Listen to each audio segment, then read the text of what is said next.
Welcome all of you in your TSN English class, class 11th. Today we will be starting chapter number 1, that is the portrait of a lady, and this chapter is written by Khushwant Singh. This is from your book Hornbill.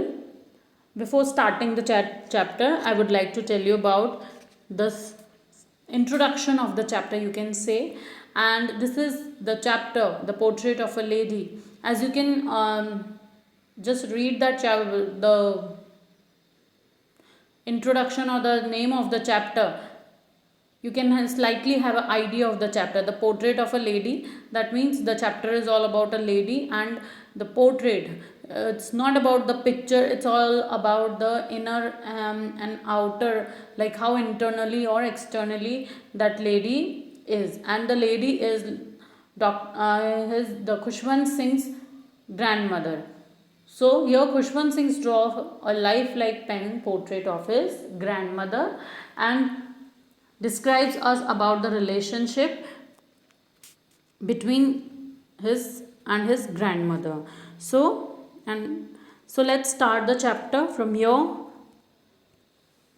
first paragraph, that is, my grandmother, like everybody's grandmother, was an old woman. So here Khushwant Singh is trying to say that उनकी grandmother भी जो है वो दूसरी grandmothers की तरह थी, was an old woman, बिल्कुल बूढ़ी औरत दिखती थी. She had been old and wrinkled for the 20 years that I had known her. People said that she had once been young and pretty and had even had a husband, but that was hard to believe.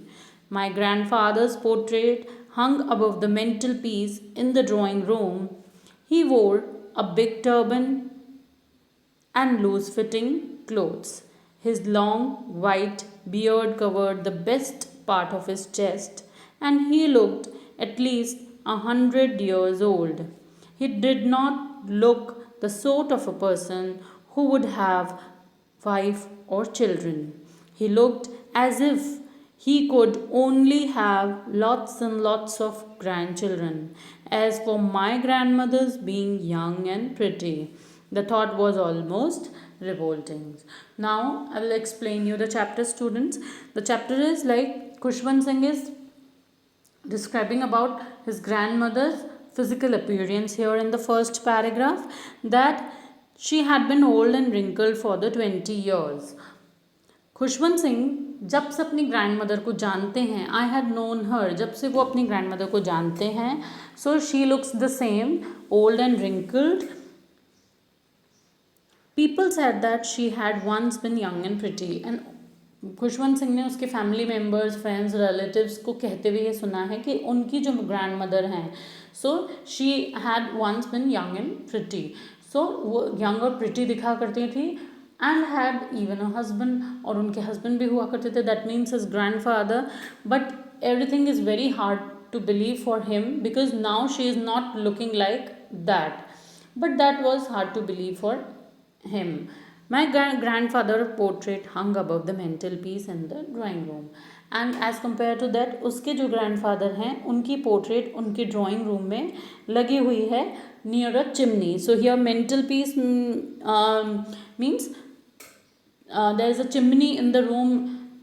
Earlier time people used to, when they construct the house, so they prefer chimneys in their rooms. So above that chimney, his grandfather's portrait hung above over there.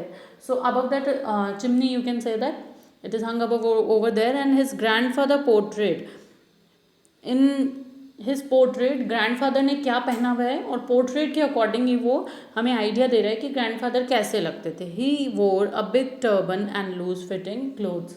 तो उस portrait में उसके grandfather ने एक बड़ी सी turban और loose fitting clothes पहने हुए हैं. His long white beard covered the best part of his chest. And उनकी जो लॉन्ग वाइट बियर्ड है उनके चेस्ट को अच्छे से कवर कर रही है. And he looked at least 100 years old. And according to that portrait और पिक्चर, ग्रैंडफादर जो है वो 100 years के लग रहे थे उस पोर्ट्रेट के according. He did not look the sort of a person who would have a wife और children. And at the same time उसके ग्रैंडफादर उसे ऐसे लगते ही नहीं थे पोर्ट्रेट देख के कि उनकी एक वाइफ और चिल्ड्रन है. He is looking much more elder than his age. Like he looked as if he could only have lots and lots of grandchildren. So that is why author is describing over here that according to grandfather's portrait, grandmother is pretty young according to him. So grandfather जो है वो ज़्यादा as में लगते थे and grandmother उनके comparison में young और प्रिटी लगते थे.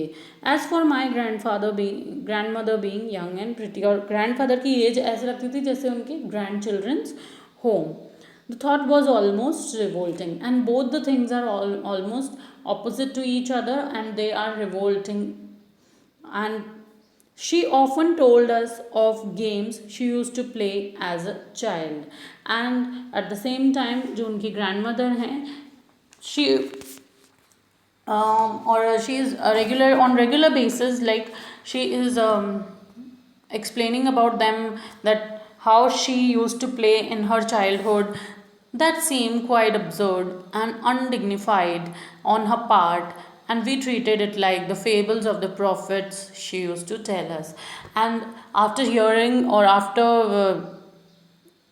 grandmother that she used to play, or she told them how she used to play, after hearing all these things, जो author है उसे क्या लगता था, that all these things are absurd and undignified. So here observe mean तो भद्दा सा लगता था और थोड़ा असम्मानीय लगता था कि उसकी ग्रैंडमदर ये सब क्या बोल रही हैं. एंड उन चीज़ों को, so we treated it like fables of prophets. जैसे जो पुराने टाइम में जो प्रीस्ट या जो पैगंबर वगैरह होते थे, वो जिस तरह अपनी कुछ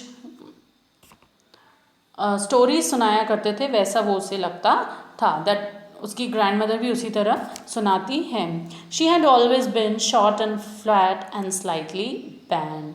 उसकी ग्रैंडमदर हमेशा से ही शॉर्ट हाइटेड, फैट और उनका शरीर झुका हुआ सा लगता था.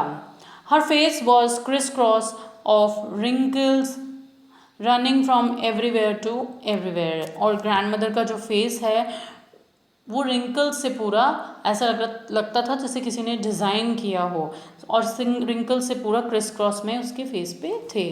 No we were certain she had always been as we had. So author यहाँ पे कह रहा है कि, और the writer of the chapter is saying that कि जो ग्रैंडमदर हैं वो बिल्कुल मतलब उसे विश्वास ही नहीं होता था कि वो हमेशा से ही वैसी थी जैसे वो लोग उनको जानते थे या पहचानते थे. Move on to next page, page number 4. Known her old, so terribly old that she could not have grown older. So author यहाँ पे कहना चाह रहे हैं दैट वो इतनी ओल्ड और इतनी वैसी लगती थी ग्रैंडमदर, दैट अब वो उससे ज़्यादा और बूढ़ी नहीं हो सकती थी. And had stayed at the same age for 20 years. और वो जब से उन्हें देख रहा है लास्ट 20 ईयर्स से, she stayed at the same. She could never have been pretty but she was always beautiful. So here author कह रहा है कि उसकी ग्रैंडमदर जो हैं वो कभी प्रिटी नहीं हो सकती, but she is beautiful and attractive at the same time. She hobbled about the house in spotless white with one hand resting on her waist to balance her stoop and other telling the beads of her rosary. So grandmother क्या करती थी, she hobbled in the house. That means पूरे घर में वो हॉबल means लंगड़ा कर चलती थी ग्रैंडमदर. और वो क्या करती थी, लंगड़ा कर चलने के साथ वो एक स्पॉटलेस वाइट सा जो है वो पहने रहती थी कपड़ा, और उसके साथ साथ ही उसकी ग्रैंडमदर वाइट कलर के कपड़े पहनती थी, झुकी हुई चलती थी, और अपनी कमर को बैलेंस करने के लिए she use to put her one hand on her waist. And उनका जो दूसरा हाथ है, through that hand she is like telling the beads of a rosary. Here मीन्स वो माला जपते रहती थी, काइंड ऑफ दैट, या भजन करने लगती थी. Her silver locks were scattered untidily over her pale puckered face. Silver lock here means जो grandmother के जो hairs हैं silver locks, so वो hairs को यहाँ क्या कह रहा है ऑथर, silver locks, जो उनके जो hairs हैं वो इधर उधर उनके चेहरे पर बिखरे रहते थे, एंड जो hairs हैं वो उनके फेस पर पूरे तरह अनमैनेजेबल हेयर जो हैं वो उनके चेहरे पे रहते थे हर समय. And her lips constantly move in inaudible prayer, और उनके लिप्स जो हैं वो कॉन्स्टेंटली मूव करते रहते थे और ऐसी प्रेयर्स वो बोलती रहती थी जो किसी को आप easily that those prayers are not audible for everyone here. So inaudible prayers which are not audible for everyone, वो अपने मन में ही यूँ कह सकते हैं हम उन प्रेयर्स को गुनगुनाती रहती थी. Yes, she was beautiful, she was like the winter landscape in the mountain, and yes, his grandmother is very beautiful, and वो ऐसा लगता था जैसे जो पहाड़ों के बीच में सर्दी के मौसम में कोई नेचुरल तस्वीर जो है वो सामने रख दी हो, और वो तस्वीर कैसी है, बिल्कुल प्योर है, वाइट है, और there is a piousness in that picture जो हमेशा ही शांति और संतोष में, या an expanse of pure white serenity breathing peace and contentment. जो ग्रैंडमदर हैं she was like the winter landscape in the mountain, वो सर्दी के मौसम में पहाड़ों के बीच में जैसे कोई एक तस्वीर होती है वैसी वो लगती थी. N expanse of pure white serenity, और उनको देखकर ऐसा लगता था जैसे किसी ने सभी जगह या पूरी जगह जो है वो शुद्ध सफ़ेद पायसनेस है, शांति है, और इसी तरह उसकी ग्रैंडमदर जो हैं वो हमेशा ही उसे ऐसा फील होता था there is a peace and contentment with his grandmother. So will be starting our next और will continue our next video, students, and till then stay safe and be healthy.